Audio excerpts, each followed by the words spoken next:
Here is the voice of the working class, Rick Smith. And welcome, brothers, sisters, working class heroes. This is the Rick Smith Show. Thanks so much for being here today on the big panel hour. Lots and lots to get to. I'm going to talk a little bit about voting rights later. Going to talk about the Wingnut Week in Review, the craziness that was. But we're going to start off this part of the hour talking about infrastructure, the possibility of the Democrats actually regaining their spine, a little bit of street cred with the working class, and maybe, I don't know, bringing some real change, some real opportunity. Is the era of big government being over? It's going to be interesting to find out with our all-star panel. I've asked our good friends Scott Dworkin of the Democratic Coalition, Sarah Burris of RawStory, and David Yankovich, senior Democratic strategist. Guys, thanks for being here. Thanks for having us. Happy Friday. So let's jump right into this. This week we saw the Democrats look like they might have a deal on this infrastructure, going to take through reconciliation. For me, the most important part, and we'll start here. For me, the most important part is the PRO Act is still included. I think that could be massive change for Democrats. But Scott, let's get your initial impressions on the story this week. I think that things are looking better than they were. The initial bipartisan deal that they reached at the White House, which was slim pickings. I think that there's a good chance they're going to be able to push it through. I know that Manchin is still on board with it. I know that they're talking about the PRO Act next week for sure. And so that's going to be in the news. And so I think that it has a really good chance to pass here. And I don't know if we'll have true bipartisan support where we have 10 Republicans on board with it. But it looks like Sinema and Manchin are not going to be problems that we're going to have to worry about with this. It looks like it's going to be on that level, all Democrats supporting it. So there's going to be no surprises, no surprise Democrat coming out at the last minute, you don't think? I don't think, okay. But I would say that anything is possible. If anybody would, so if one person did change their mind, it would be Sinema. But Manchin, I don't believe would. David, let's get your thoughts. I mean, I'm kind of with Scott here. We're never going to have the bipartisanness that we had in the bipartisanship we had in the 90s or anything like that. The biggest roadblock right now is whether Manchin and Sinema are going to filibuster it and stop progress in doing that. Even going into 2022, on the Republican side, they don't even care about what that looks like. I mean, this infrastructure bill could help them in their home states. We've seen Mitch McConnell bragging about it and talking about, how it's he wasn't for it, but it's going to bring a lot of jobs and a lot of money. But don't count on the Republicans to be utilizing this in their campaigns or anything like that, or against it. They're just so far out there. They just can't make deals anymore or any of that stuff. So this is probably going to go on a razor thin margin. We might be able to pick up a few Republicans, but not too many. And this used to be one of those things that was nonpartisan, making sure that we had roads and bridges and that kind of investments in the future were in the past was nonpartisan. Now it's, it is what it is. Sarah, your thoughts? Yeah, this is something where I think Democrats are probably going to be the only ones that vote on it, that vote to support it. Just because we've seen what Republicans are doing, even with the child tax credit, which is coming out this week. And it's incredibly popular because it turns out that people don't like children being in poverty and they don't like, not being able to feed their kids. So this idea that we can very easily lift 50% of children out of poverty is a big deal. And it looks like this great moral, movement forward that has happened. And so I'm wondering the degree to which that could then influence Republicans to be like, oh crap, we are on the wrong side of all of these things that people really love.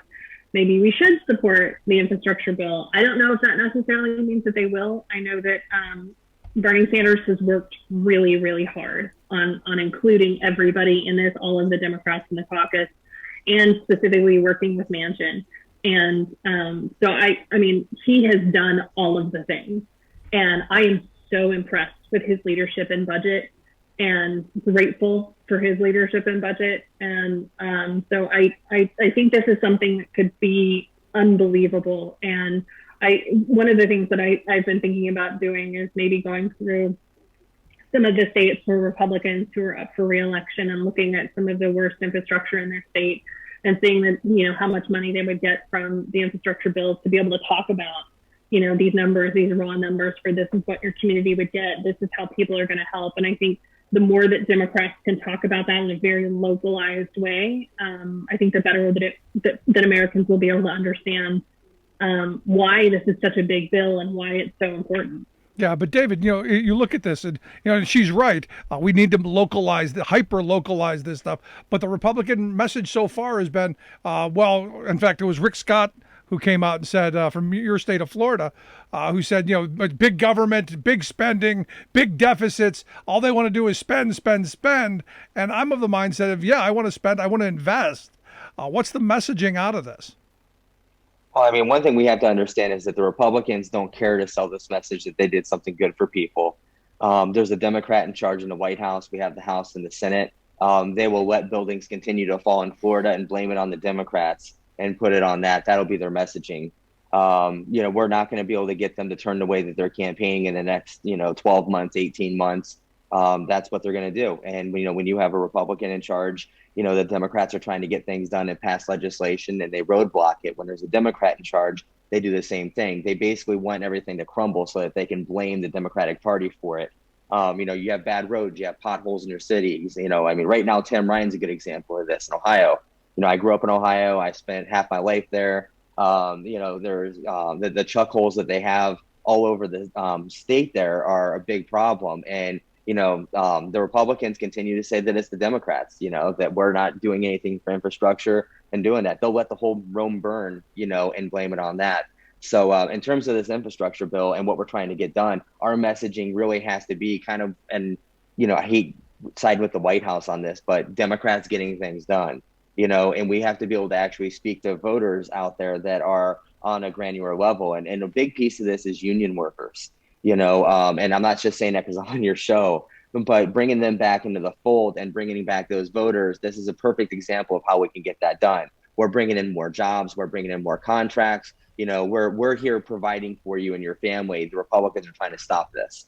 And I think that that's the message that we have to really hit home, especially in the Midwest, all the way through. Yeah, and it's the education process that has to come along with it.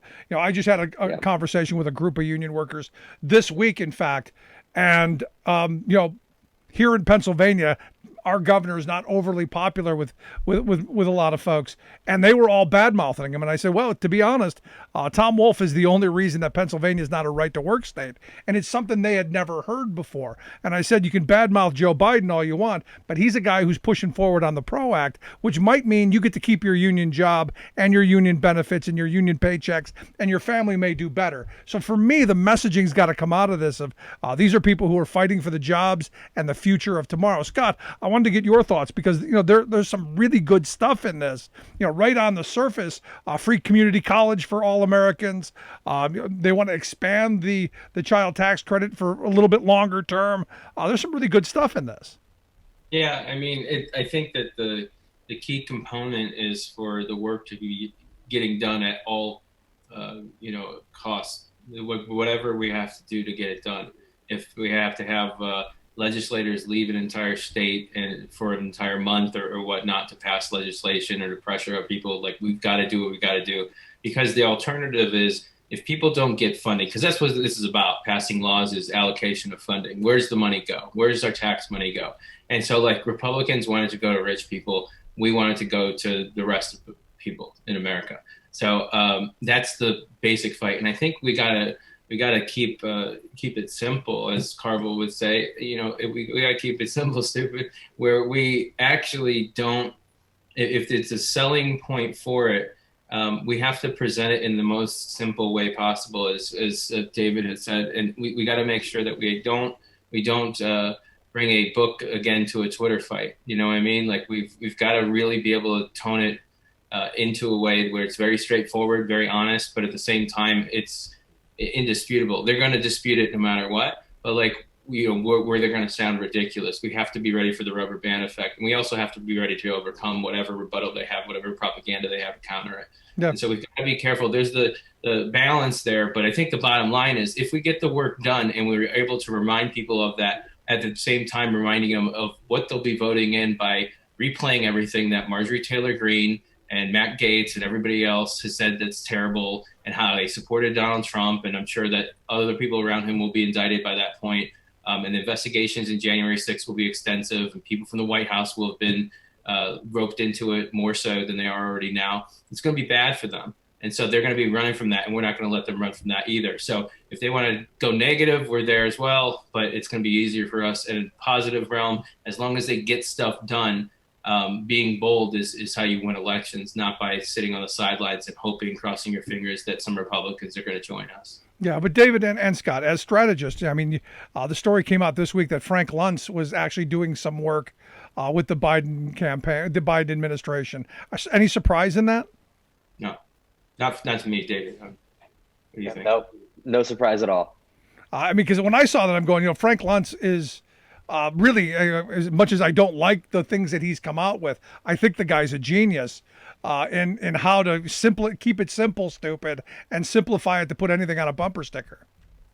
Yeah, it makes sense. I mean, Frank is he's able to dwindle things down to the bare minimum of language and whatnot. He also, he was one of the people who helped, Trump exist, and he's also one of the guys that has been on the wrong side of history before, but he also had made up for it in little different steps and whatnot. So, I think he's just a guy that's going to be around no matter what. That's just my opinion. No, and to add on to that real quick, I just want to say, first off, everything is social media. 65-70% of people now get their information and news from that.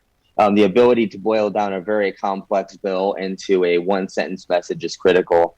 And we're seeing that all over the place. Democrats are finally starting to, they haven't got a good message yet, but they're starting to get into, tying it down. Again, 5th grade reading level here, so when we have, other people on the other side who are good at this, we got to bring them in, we have to work with them. And so that's kind of, there's a real war happening here. This isn't like a joke. There's really, they see this as a messaging war. They see this as an actual war. And so, the battle for information online is going to be critical, and being able to get that in places where it can be disseminated is really, truly one of the most important things we can do right now. I'm right there with you. Sarah, I wanted to get your thoughts because they're also talking about expanding Medicaid in red states, 2 million more people in red states getting health care under the ACA as they expand Medicaid. They're talking about expanding Medicare, the dental, the vision, and the hearing benefits. The number one thing I keep hearing, we're broke. We can't afford it. We're now at 100% GDP. We can't afford it, Sarah. Oh, for Pete's sake. The idea that we can't afford it is this Republican talking point where, it links up to this idea that they don't want to tax anybody for it. And the thing is we're paying for all of this stuff with our taxes, and they want to take our taxes and then give them, for welfare for corporations. The reality is that Americans want to use those tax dollars to actually put them back in the community. They want human infrastructure, not just roads and bridges and drainage and internet and all of those things too. And that is the genius of the Biden plan that was so different from Donald Trump's plan. And I would say too, this is the thing. This is the bill that Donald Trump wanted. You got Frank Luntz in there trying to give you the message for what to say to Republicans. This is what Donald Trump wanted. He's the one who started the ball rolling on all of this. And if Republicans then want to come back with, he wanted something different, let them try to explain it and turn people off, because if you're explaining, then you're losing. So there's a lot of stuff here where we are helping people in their specific lives. This is not just about, hitting a pothole and breaking the axle of your car, right? This is helping, take care of people who are working to try and take care of their grandparents or their parents because they're elderly and they are trying to work at the same time and do these things and just can't make it work. And so I think this is this is finally an infrastructure plan that takes Americans into consideration beyond just the everyday things like their cars and their faucets. So No, lots of good stuff in here. I mean, you're beginning to do something on climate change, making sure that we get health care for people, getting granny glasses and hearing aids and getting their teeth fixed. I think all good stuff. At college for kids, all good stuff. But all I keep hearing is all of the potential roadblocks. And real quick, I want to get everyone's thought on the potential of passage, because I keep reading that, the squad doesn't think it's far enough, so they might vote against it because it's big enough. And I keep waiting for the moderate shoe to drop because it's too much. David, let's start with you. What do you think the chances of passage? Well, I mean, it's going to be tough. Anything that's big, bold, progressive, and you're thinking, far down the line with a lot of different things in it, Republicans are going to find things in it not to be there for. It's just like For the People Act, while it's a great idea and it encapsulates like so much of what we need to have for our democracy, it gives the Republicans so much in there to be able to fight against, and be able to block and do that, including, Manchin and Sinema and that. We're up against it. This bill, it's progressive and it's big. I can't imagine that the squad is actually going to go against it. I think that because unlike Republicans, they actually have to go back and explain their votes to people. So, I mean, while it's not, maybe to them far enough or progressive enough or whatever, it's what we have. We're not in a country right now that is far, far left. We're in a center-right country as we speak, maybe center if we're lucky. So we have to be able to pass what we can get done. Doug says this a lot, is you can't let the perfect be the enemy of the good. And that's true.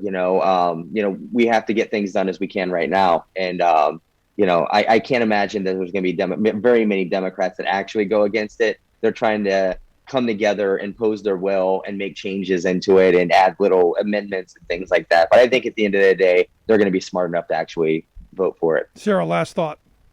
Yeah, they're not stupid. The squad is not stupid. The option is either no bill at all, or you get a bill that's not the greatest. And so I think that's where the squad probably is, that they recognize that this is a landmark bill, and they're going to want it regardless. Yeah, we got to get something done. As I've said from the very beginning, even before Biden took office, we need to get something big, bold, visionary pushed through to make people's lives better before next year. If we don't, it's going to be a long year. Going to take a quick break. You guys stick around through the break. We will be right back. Stick around. You're listening to The Rick Smith Show. We're working people. Come to talk. More American than working up, and the union gives a voice to win. On The Rick Smith Show. Welcome back to The Rick Smith Show. Now, here is Rick Smith. So, some books coming out on the former guy's administration, and honestly, I don't know that there's going to be anything in those books that anyone's going to be really, or anyone who was paying attention is going to be really surprised by. I don't know that it's going to move the needle much, especially with the base, but it is putting it in black and white just how dysfunctional the last administration was. And also, oh, by the way, The Guardian has a piece out, some leaked documents from the Kremlin making the P-tape relative again. There might be a P-tape out there after all. And you go, well, why do I care? I don't really care if there is a P-tape.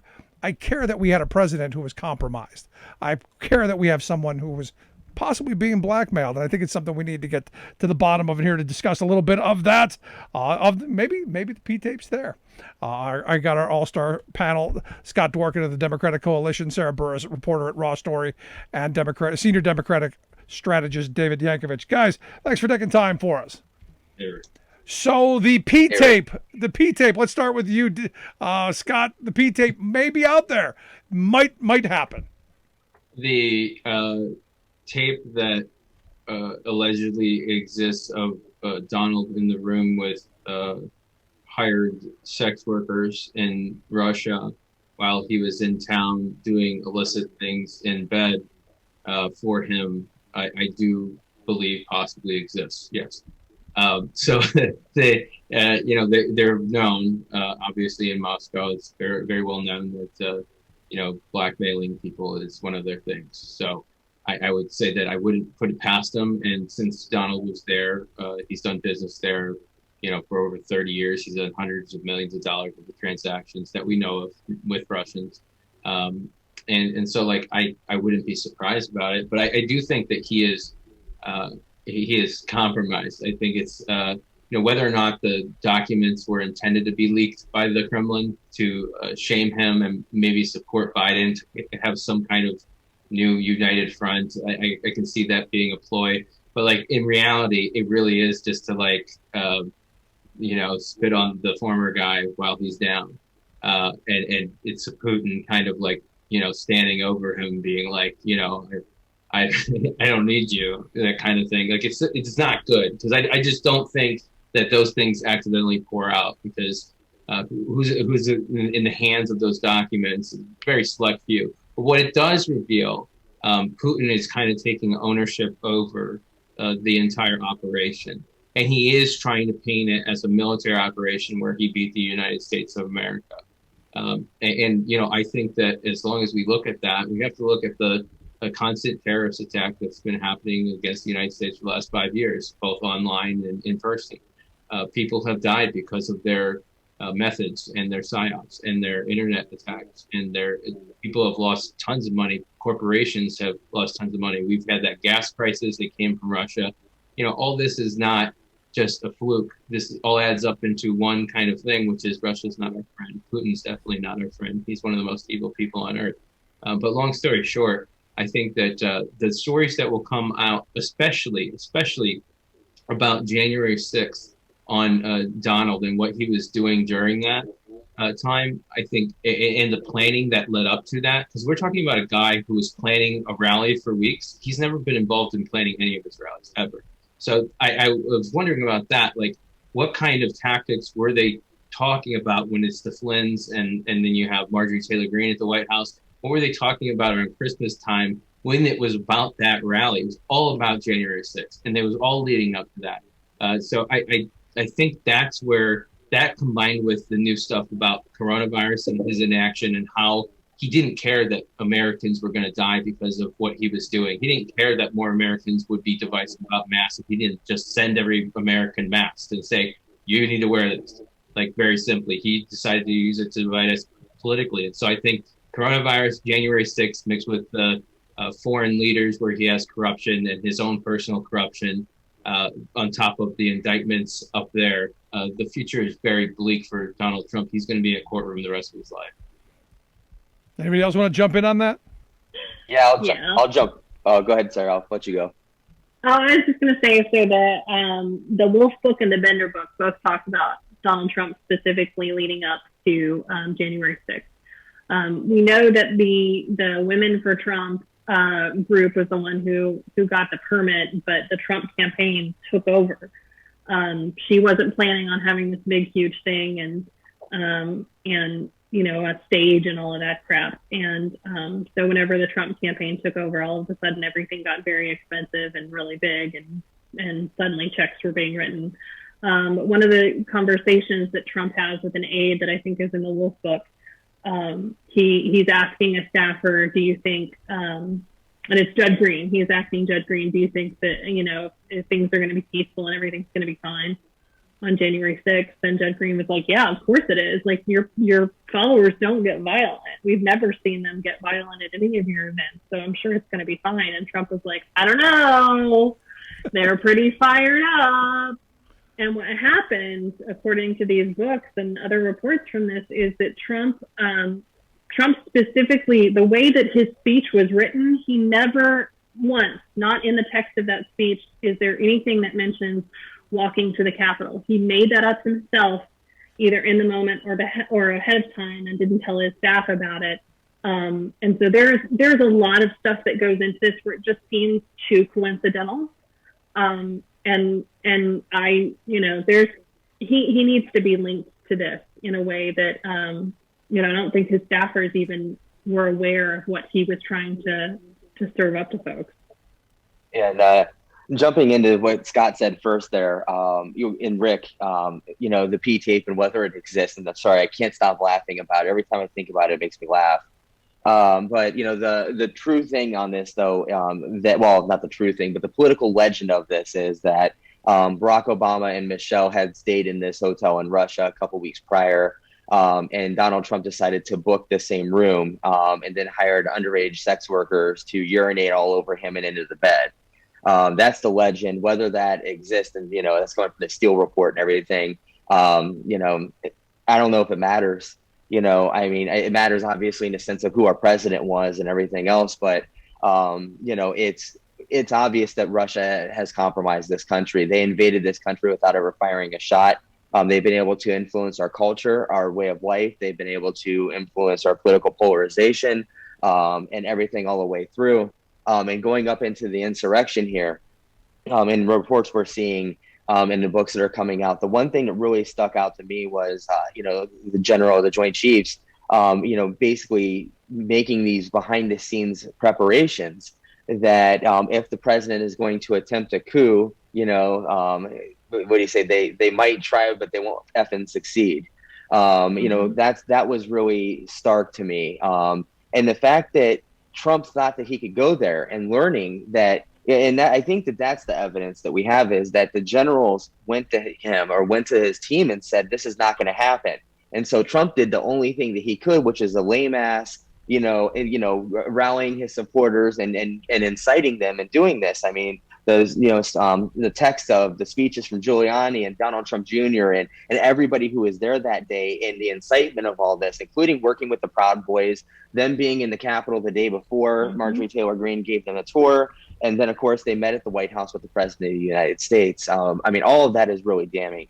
But at the end of the day, we already know that we have a major problem. We have at least 5 foreign intelligence agencies attacking this country right now online through information warfare. And the battlefield is social media. That's bots and trolls and everything else. And we have a group of, people online who are pushing content for Democrats and trying to help them amplify and everything and fighting against disinformation campaign.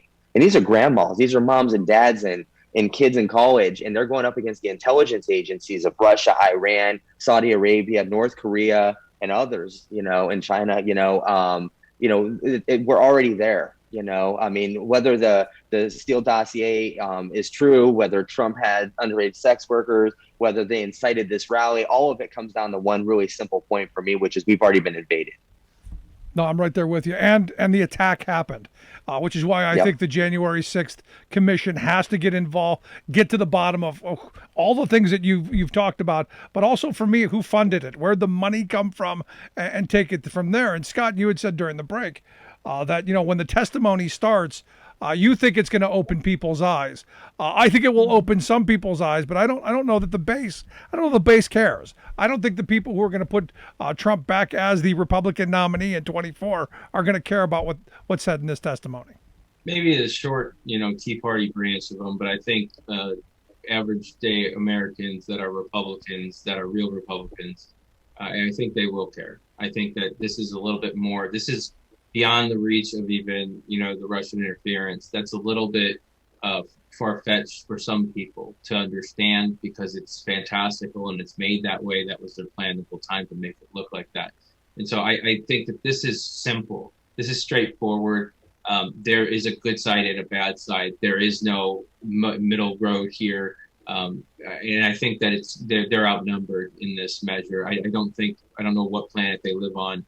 But I think that most of this country knows exactly what happened. There was a terrorist attack that day. They can have their fun right now with their propaganda, but reality sets in when everybody, have, I guess it's going to be over 600 people that are going to prison at least for 6 months or more. Some of them going for 20 years or more. Some of them spending the rest of their lives in prison.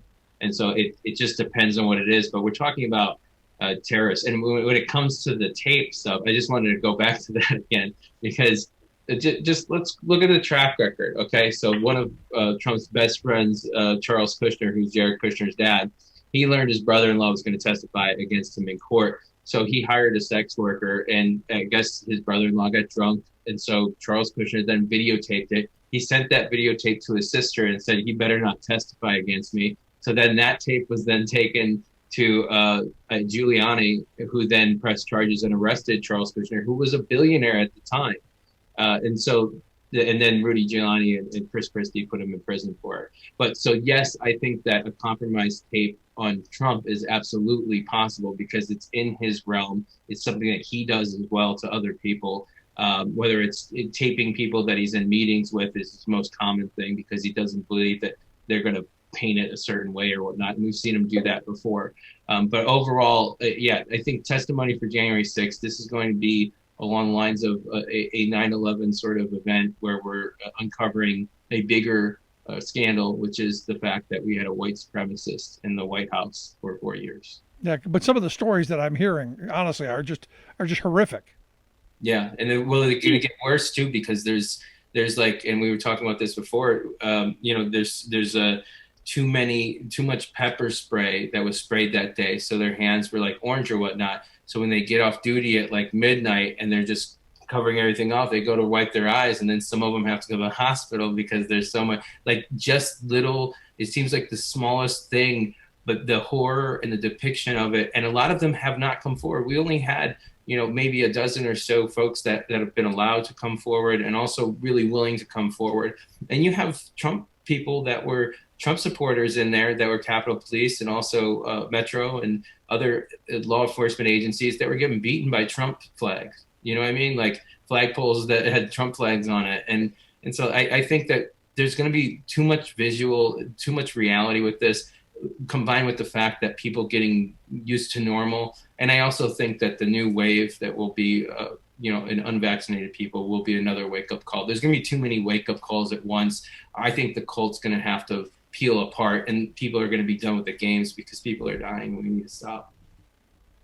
Yeah, my biggest hope is that they will do these hearings in as close to prime time as possible, because the entire country needs to watch this, and we need to be much more strategic as a party in terms of making sure that folks see these videos and see the testimony, because these are officers who will never be able to work again because they're either they're blinded now, their eyes were gouged out, the traumatic brain injuries.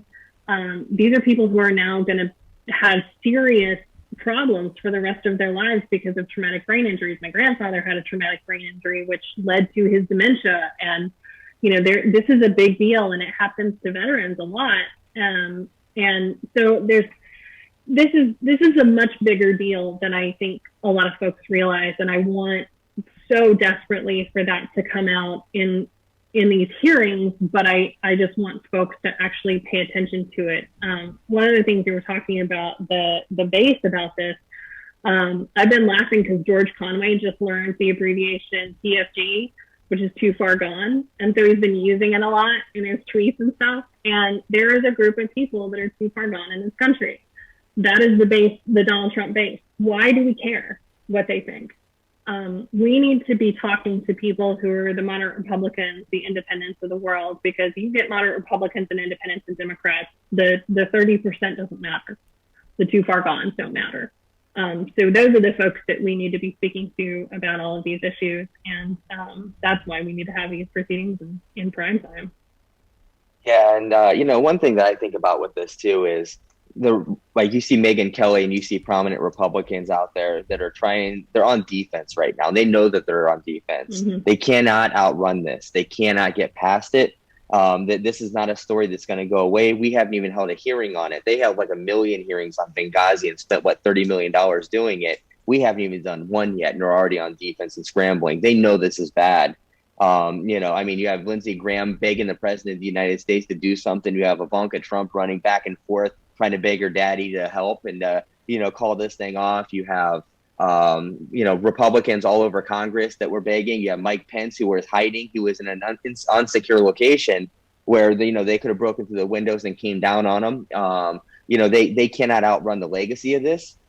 They can't outrun what happened there. They can't outrun the rhetoric that got us there. You heard about Jim Jordan and Liz Cheney and the words that were said between the two of them. I mean, this is just stuff that's coming out now and leaking out, but they're never in a million years you're going to be able to outrun this. And this is the one thing I think that is the poison pill for them. And, every time that they try to turn it and say that it wasn't that, we have a picture or a video of 1,000 people standing in the Capitol holding Trump flags and beating police officers to death.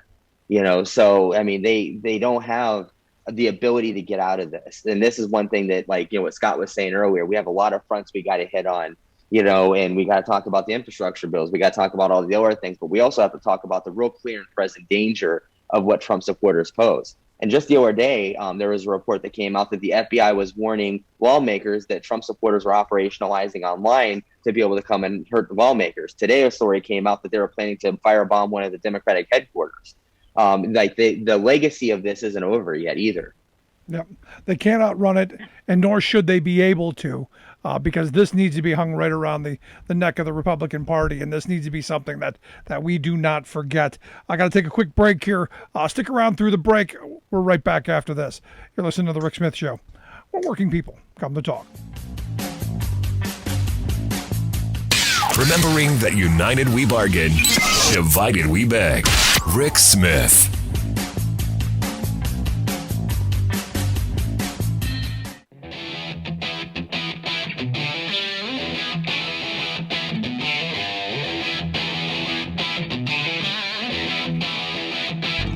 Welcome back to the Rick Smith Show. Now, here is Rick Smith. So, Ohio Congresswoman Joyce Beatty was arrested on Thursday, along with 8 other people who had the audacity to demonstrate in the atrium of the Senate office building for voting rights. Because you look around the country, a lot of Republican-led states doing everything they can possibly do to make voting much more difficult, many more obstacles in the way, especially for our poor and our people of color. And look, we've got to do something on the federal level to stop what these states are doing, because we're going backwards in all the wrong way. But the Congresswoman said, you can arrest me, but you can't stop me, and you can't silence me. And that's the hope. We've got to stand up, fight back, and get loud about this, because ultimately what we're seeing is the Republicans attempting to steal 2022 and beyond. And here to share some thoughts on where we are with, are we going to get something through on the federal level to protect people's right to vote? Or is it just doomed to fail? Our all-star panel, Scott Dworkin of the Democratic Coalition, Sarah Burris, reporter at RawStory, and senior Democratic strategist David Yankovich. Guys, thanks for sticking around for us. Sure. Hey, you bet. So you had these folks arrested for demonstrating. How dare they? How dare they demonstrate? Arrested, taken away for merely saying, look, we should have the right to vote. I would love to see more members of Congress get arrested. Like, it's all well and good to have Jane Fonda show up and do whatever her thing is and get arrested every week. But when you have members of Congress and members of the U.S. Senate who are willing to stand up and get arrested, it's like, heck yeah, now you're talking. Because that's going to be on the cover of the newspapers. There you go. Scott, are you pro getting legislators arrested? I mean, I've been arrested with some, but before, usually that's a funny thing. I've protested many, many times, and I have not been arrested many times. Like, a lot of times they'll push me aside a little bit. They'll be like, excuse me, sir. And I'm like, wait, but I'm with them. And it's like, you just stand over. And I'm like, okay. Like, every time, I think it's because I wear a suit to protest sometimes because I have to go to offices and whatnot. But they, even one time I was with Peter Morley. It was the beginning of the, shout out to Peter Morley. That's my best friend there. Yeah, love him. And so I was with him in the Senate building, and it was the beginning of the protest for the Remove Trump movement. One of our friends who's in her 80s has a medical chair. And so when she was standing, you have to be standing or moving in the Senate buildings, or else you can get arrested for being stationary or whatever. So as long as you're standing, you're fine. And so she had to use a medical chair, and they're like, sorry, because this doesn't have wheels, you can't be here. We're going to have to arrest you if you keep on using this medical chair. She goes back and she takes one of the signs. She cuts little circles around this cardboard, brown cardboard or whatever, and draws like little spokes on it and puts them on as like wheels. And they accepted it as a wheel. And so, but it was just so odd that was what it kind of like would take to get arrested. I mean, they arrested high schoolers. Paul Ryan did outside of his office before because they were protesting climate change. You have protesters that used to before COVID that would come out of Speaker Pelosi's office and she would just let them protest. She wouldn't have them arrested. I mean, most of the time. Sometimes things escalated that are beyond their control. But my point is, it's interesting, the divide here, how quickly they would arrest Joyce Beatty. Where were those arrests on January 6th? Like that's the kind of confusion I have here, as in like, this is an outrage, like we must arrest her. It's like, yeah, okay, like there was a dude again beating police officers with a flagpole, like maybe we should have arrested him that day. I mean, I'm just thinking out loud here. Yeah, just thinking outside the box. Right. Yeah, one thing too, I mean, like actually first, we should probably say that Peter Morley, going back to that, deserves to be verified. That's one of the things that that pisses me off, and the fact that he saved so many people's lives and Twitter won't verify him. But besides that point, when we're talking about legislators getting arrested, I want an activist fighting for me. And Rick, your most famous quote, at least to me, that's always stuck with me, is you want somebody who's going to be out there in the alley fighting with you, not holding your coat. And that's how I feel when we see a legislator fighting for rights and fighting for, people's right to vote, whatever it is. We're at a place right now where we have legislators literally being arrested for fighting for the right to vote, but we have members of the Senate and the House of Representatives committing, insurrection and inciting riots. The fraud of, how does Mitch McConnell make $170,000 a year and is worth $25-30 million, whatever it is? Like, we have all this crime happening, but the person who gets arrested is like the person who comes out and is like, hey, by the way, people should be allowed to vote. Handcuffs, you're gone. Like, come on. We have an insurrection, like what Scott said, maybe we should be arresting the guy who's beating people with flagpoles, but we're not. We're beating the kids who were outside Paul Ryan's office. And I was there that day, when they were out there and they chained themselves out and they all started getting arrested for that. Randy Bryce, who was my opponent in the race, ended up getting arrested pretty famously for doing the same thing. So I mean, there is a disparity in this country versus the regular people who are trying to make things happen and people who are out there in power, who have money, who are getting away with everything. There hasn't been anybody in the Trump family who's been arrested. We know, this panel, everybody out there knows that they've committed crimes. It's public. They know that they've committed crimes. Trump said about getting impeached and everything, he'd do it again. He would cause insurrection again. None of that's happening. I guess the thing that really angers me the most about this is, like, you can't protest for your right to choose, your right to live, for better wages, for, unions, for whatever it is. None of them. We're always getting arrested. But when it comes down to the real actual crimes that are happening in this country, everybody's getting away scot-free. Your CEO, he just made 937% over the last 40 years over top of you. You made 5.7%. That's criminal. And I don't get it. I really don't get it. No, I'm I right there would with say you. too, though, the thing with it's not just a financial disparity. It's an issue-based disparity, because you look at all of the protests in Florida over voting rights or Black Lives Matter, and they passed a law that you can, run somebody over with your car. But the second that the Cuban protesters take to the street and shut down major lanes of traffic, people drive along with them and cops protect them. So it's like, if this is an issue that Republicans are okay with, then, go for it. We'll protect you and take care of you. But if you're Black Lives Matter, God forbid. Yeah, and I was going to say that McConnell, I believe that his wealth comes from him marrying into it. I believe his wife, her dad is a billionaire shipping magnate, I believe, overseas. So I think that he kind of, is lucky in that, right? Because he's got worldwide influence. And so if we He's a kept man. Chinese business ties, then we talk about that. You know what I mean? And that's what's so crazy. Yeah, he pays. I think he makes very little. He's not the breadwinner in that relationship. Yeah. Yeah, and that's the thing is, you have a guy like him, like Mitch McConnell. You make $170,000 a year as a member of the Senate, probably more as the Senate Majority Leader. I'm okay with that. That's good.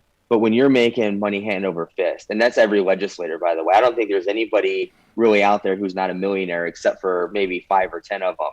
You have the ability to trade.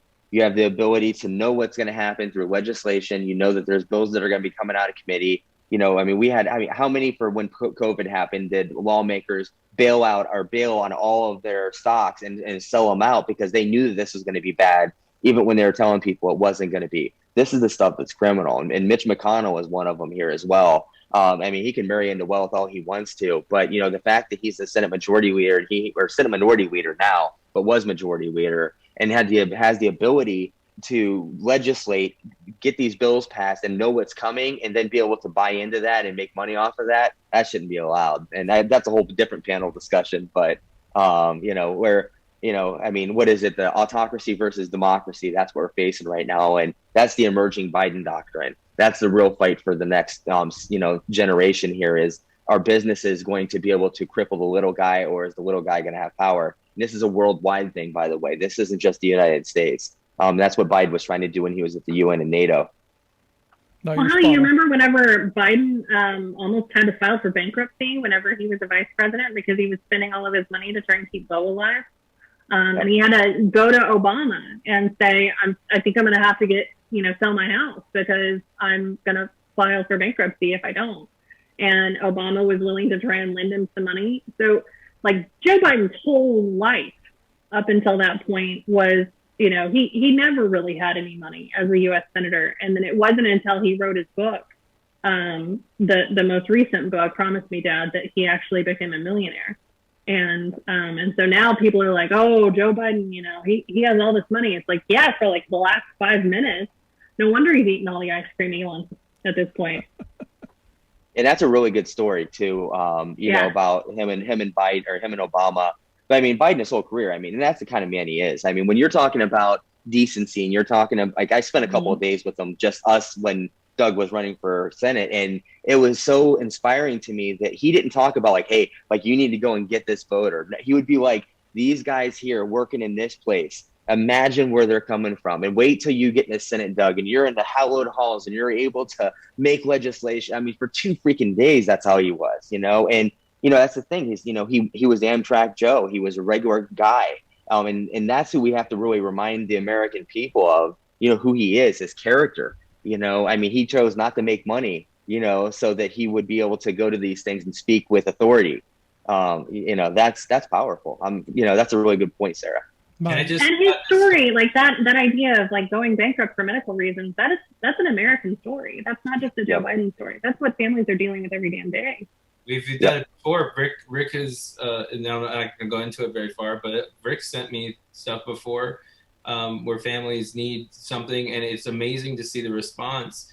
If a family needs some money to survive, it's that basic with it. Some folks they were lucky enough to get people to jump on it in one night, but we shouldn't have to do that. America is the greatest, right? So what the heck are we doing? And I just wanted to say also how disgustingly corrupt it is for everybody to trade any stocks around the pandemic, and especially Richard Burr, North Carolina, who was one of the worst when it came to that. There's a lot of them though, and they would sell their Pfizer when they knew that something wasn't going to work out in a trial. It just was shady. The timing's all there. I don't understand why people aren't getting in trouble for that. I'll never get over that, because that is ultimate corruption, and it's disgusting, and they made money off of people dying. Yeah, and real quick, man, this is the Jeff Daniels thing for me, which is America is not the greatest nation anymore. We're not, you have that newsroom speech or whatever, but we're not the first in education. We're not the first in healthcare. We're not the first in just about any measurable category anymore, at any of it. The only thing we're first in is guns and belief in ghosts, and everything else we're not. We have so much work to do to get back to that. Even leading the world in innovation and changing, companies and the way we do things like that. We have Apple, and we have a bunch of billionaires racing to space right now at the cost of low wage earners who are getting just crucified. But there's no measurable category anymore. Even our economy isn't the greatest in the world. China has passed us up. The military of, other nations. I remember back when I was in the Navy, they said that we're at least 10, 15 years ahead of the technology of every other nation that's out there. We're not anymore there either. On any measurable category, we're not. And, that's the thing I think that Biden's trying to do. And like when he went to the world stage and he's talking about America's back and he's trying to bring that hope to everything and all of it. But like we have so much work to do. And I mean, we can hit on every single policy, anyone you can imagine. We are no longer first in the world in. I mean, we just have guns, God, and and ghosts. That's the three things that we're number one in, and that's what drives me nuts about this is the Republicans are happy with that, and they're also happy with like their kids like not having it any easier. Isn't it like the rule for me as my son and my stepdaughter? Like they should have it easier than I did, and I should be able to throw the football further than I was ever. My dad was able to get to me, and his dad before him. The Republicans are like, no, it was hard for me. It's hard for you. And that's how it's going to be. Nobody gets any help here, and that's stalling us. That stalled us on the world stage. That stalled us in the domestic stage, here. I mean, we're in trouble. We're in a lot more trouble than people really understand and on the world level. No, you're spot on. You brought up the race to space with our billionaire friends. I don't know if you saw the story, but someone evidently bid $28 million for a seat on Bezos's thing, and then had a scheduling conflict. And I'm going, who has $28 million to go, oh, you know what? I had tickets to the theater that night. We'll just skip that. Somebody who's really rich that has too much money to throw around. Pay your workers more, bozos. Yeah, your factory workers are making, what, $10 an hour? Throw Maybe. That to them. Yeah. Maybe. Well, but we'll just hire a consulting firm and they'll hire people for $8 an hour off the book. Like, I don't know. They'll come up with some way. They're actually waiters, and so they're getting paid $2.13 an hour plus tips, even though it's not a restaurant and it's a factory and they're knitting stuff. Like, this is the stuff we're finding in America. You know what I mean? And it's just crazy. I think it'd be ideal maybe if we had our own innovation, maybe if we produce our own energy, maybe if we did stuff here where that would create jobs. I'm just shooting in the dark here. I'm not really sure if that would work or not, but I'm pretty sure that instead of getting oil from overseas or drilling into our beautiful landscape, maybe we can actually do something better for our country and make it so that we can exist in a healthier way. And I know that sounds totally radical for us to live in a healthy environment and be happy and not be miserable. I think that we deserve that as Americans. Right, but back to David's point, we want to make it better for the next generation. And right. David, you're spot on. It seems to be this mentality that some Republicans have of, well, I had it tough, so I'm going to make sure that my kids have it even harder. It's crazy to me. Yeah, and that's what I was brought up too, by the way. I mean, like with my father, he passed away in March, so this is my first time back in a while. But, he never, it was always for me, like, it was hard for me. It's going to be hard for you. You'll appreciate it more. If you do something, you'll appreciate it more.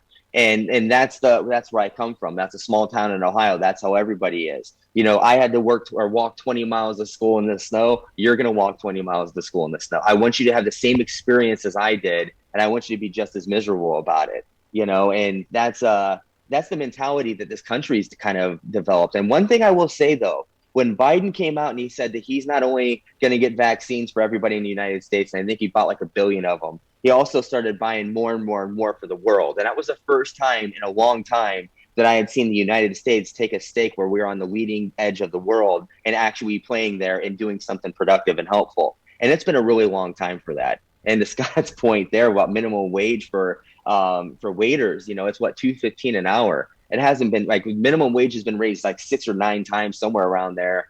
But like tipped waiters, and that they haven't been raised at all since the 90s. I think it was like 91. So it's been like 30 years since that they have actually had a wage increase all across the board. I mean, it's tough. And the mindset needs to be, we're going to do something better for the next generation, not that we're going to hold every single person back and hold this country hostage to do it. That is my hope. The quote from Michelle Obama where she says, it's your duty to hold the door open for the next person. That's the kind of country we should be. We should be. We should be helping the generation behind us do better, so that all of us do better. That old rising tides argument that's out there. But guys, I appreciate the time. I appreciate the insight on this week's craziness. We didn't have time to get into all the wing nuttery. Oh, Rick, before you go, I forgot. Everybody get vaccinated. No, sorry, go ahead. No, Yeah, vaccinate yourselves. That's all I was be like the hosts on Fox News. Get vaccinated. Right. Yeah. Exactly. Be like Donald Trump. You can even do it in secret. Right. Yeah. You don't have to tell anybody. There you go. Good stuff. Yeah. Guys, I appreciate that. I'm Scott Dworkin, Democratic Coalition, Sarah Burris, RawStory, David Yankovich, Senior Strategist. Guys, thanks so much. This is fun. Thank you. If you've missed any portion of our program, thericksmithshow.com, that's where you go to get the podcast. The Rick Smith Show app on your smartphone. Take the program on the go wherever you go. If you've got thoughts, comments, you want to hear something, a guest you want to see on, email me, rick@thericksmithshow.com. Thanks so much for tuning in. We'll see you back here next time.